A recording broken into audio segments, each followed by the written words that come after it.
صلوات وسلام على رسول اللہ۔ برسیسا نے بچے کو اٹھایا، چھوٹے بچے کو قتل کیا اور قبر کھود کر اس کو دفن کر دیا۔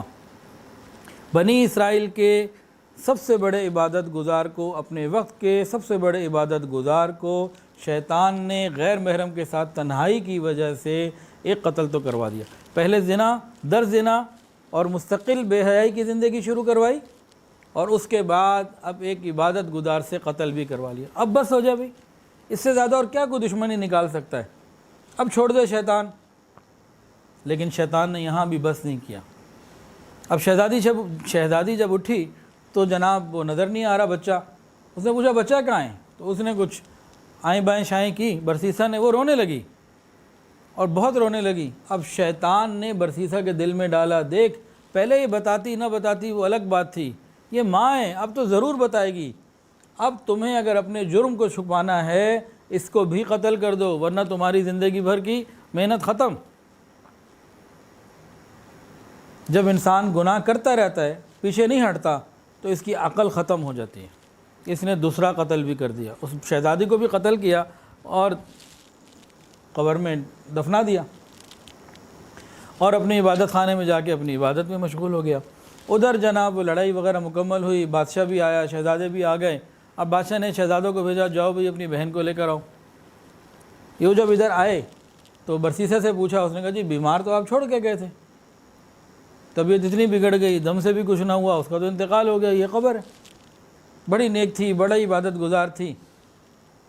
تو شہزادوں نے جب دیکھا، قبر دیکھی، تو بس دعا وغیرہ کر کے واپس چلے گئے۔ یہاں تک ہونے کے بعد اب واقعات ایک نیا رخ لیتے ہیں۔ شیطان نے یہاں نہیں چھوڑا برسیسا کو، ایک عبادت گزار سے بے حیائی مستقل کروائی، پھر ایک قتل کروایا، پھر دوسرا قتل کروایا۔ اب تو چھوڑ دو اس کو، اب تو دشمنی کو چھوڑ دو۔ لیکن ابھی بھی نہیں ہوا معاملہ ختم۔ کیا ہوا؟ یہ شیطان جو ہے تینوں شہزادوں کے خواب میں آیا اور ایک ہی سوال پوچھا، تمہاری بہن کا کیا ہوا؟ کہا ہم تو برسیسا کے بعد چھوڑ گئے تھے، انتقال ہو گیا۔ کہا نا، پوری تفصیل بتائی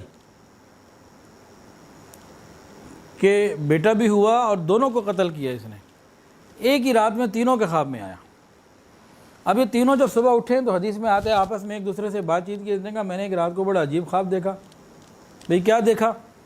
دوسرے نے کہا میں نے بھی یہ دیکھا، تیسرے نے کہا میں نے بھی یہ دیکھا۔ تو ایک نے کہا چلو چھوڑو، خواب کی بات ہے، اس میں کیا ہے؟ تو ایک کہنے لگا نا جا کے چیک تو کریں، پتہ تو چلے کہ تینوں کو ایک ہی رات میں آئے، کوئی تو وجہ ہوگی، اس کو ذرا چیک کیا جائے۔ تو خیر تینوں شہزادوں میں مشورہ ہوا، اور یہ اپنے سپاہیوں کو لے کے جب وہاں پہنچے اور قبریں جب کھدوائی گئیں تو شہزادی کا بھی جسم نظر آ گیا اور چھوٹے بچے کا بھی جو ہے نا وہ نظر آ گیا، پتہ لگ گیا۔ گرفتار کر لیا برسیسا کو۔ گرفتار کرنے کے بعد قاضی کے بعد عدالت میں پیش کیا گیا، اور چونکہ دونوں قبریں مل گئی تھیں اور دونوں نیچے سے چیزیں مل گئی تھیں، برسیسا کے پاس کوئی انکار کی گنجائش نہ تھی۔ اس نے اپنے اس مکروہ فعل کا اور ساری چیزوں کا اقرار کیا، اور کیا کہتے ہیں قاضی نے آرڈر کر دیا کہ اس کو جو ہے نا پھانسی دے دی جائے۔ اب ایک عبادت گزار آدمی جس کو گناہ پہ لگایا، گناہ در گناہ کروایا، ایک قتل کروایا، دوسرا قتل کروایا، اب اس عبادت گزار کو گناہوں کی وجہ سے اور اس کو کیا کہتے ہیں معاملات کی وجہ سے پھانسی کی سزا دی جا رہی ہے۔ اب تو چھوڑ دو اس کو۔ شیطان نے ابھی بھی نہیں چھوڑا۔ برسیسا کے گلے میں پھندا ڈال دیا گیا۔ بس اب جلاد نے خالی جو ہلانا ہوتا ہے وہ ہلانا تھا، ہینڈل وغیرہ کہ بس وہ لٹک جائے اور مر جائے۔ عین اس وقت چند لمحے چند منٹ باقی تھے، شیطان آ گیا اسی عبادت گزار کے روپ میں برسیسا کے سامنے۔ آگے پوچھا مجھے پہچانتے ہو؟ میں کہاں پہچانتا ہوں، تم وہی ہو جس نے مجھے دم بھی دیا تھا اور ہمارے ہاں عبادت بھی کی تھی۔ اس نے کہا تم بس اتنا پہچانتے ہو، میرا پورا تعارف یہ نہیں ہے۔ تمہارے ہاں عبادت بھی میں نے کی، دم بھی تمہیں میں نے سکھایا، شہزادی کو بیمار بھی میں نے کیا، پھر جب تم دم کرتے تھے تو اپنا میں اثر ہٹا بھی لیتا تھا، پھر تمہارے ہی دل میں میں نے گناہ کا خیال ڈالا، تم سے گناہ بھی کروایا، پھر تم سے پہلا قتل بھی کروایا، پھر تم سے دوسرا قتل بھی کروایا، یہ سارا کام میں نے تم سے کروایا ہے۔ اب اگر تم چاہتے ہو بچنا تو میں تمہیں بچا بھی سکتا ہوں، یہ سب کچھ میں نے کیا ہے، بڑی میرے پاس قدرت ہے، میں تمہیں بچا بھی سکتا ہوں، تم سولی سے بچ سکتے ہو۔ تو غرض مند دیوانہ ہوتا ہے، اس نے کہا طریقہ بتاؤ کیسے میں اس سولی سے بچ سکتا ہوں؟ تو شیطان نے کہا تم اس بات کا انکار کر دو کہ خدا نہیں ہے، تم خدا کا انکار کر دو، میں تمہیں بچا لوں گا۔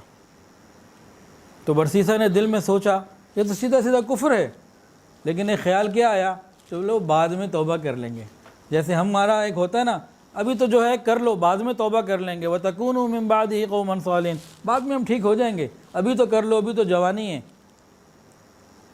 تو شیطان نے اس کو کہا کہ خدا کا انکار کر دو، اس کے دل میں آ گیا یہ کفر ہے، ابھی تک تو معاملہ گناہوں کا تھا، عمل کا تھا، اور اب یہ ایمان اور کفر کا معاملہ آ گیا۔ بے حیائی کے بعد پہلے حیا نکلتی ہے اور پھر ایمان نکلتا ہے۔ پہلے ہمارے معاشرے میں بے حیائی کو پھیلایا گیا اور اب ارتداد اور کفر کو پھیلایا جا رہا ہے، یہ سیکوینس شروع سے چلا آ رہا ہے۔ وہ جانتا تھا یہ کفر ہے، لیکن اس نے یہ سوچا کہ نہیں یہ مجھے چھوڑے گا، میں ادھر چلا جاؤں گا، پھر دوبارہ اللہ کے حضور سجدے میں توبہ کر لوں گا، معافی مانگ لوں گا، بڑا غفور و رحیم ہے تو میں توبہ کر لوں گا۔ تو اس نے دھوکے میں آ کر اقرار کر لیا، کہنے لگا کہ خدا نہیں ہے۔ ادھر اس کی زبان سے یہ جملے نکلے کہ خدا نہیں ہے، ادھر جلاد نے اپنا کام کر دیا۔ ایک بنی اسرائیل کے بڑے عبادت گزار کی گناہوں کی کثرت کے بعد کفر کے اوپر موت آئی۔ اللہ ہی بچائے تو شیطان کے حملوں سے انسان بچ سکتا ہے، ورنہ انسان تو بڑا کمزور ہے۔ تو غیر محرم کے ساتھ تنہائی ہر اعتبار سے نقصان کا ذریعہ ہے۔ اللہ تعالی ہمیں ان باتوں کی صحیح سمجھ عطا فرمائے۔ وآخر دعوانا ان الحمد للہ رب العالمین۔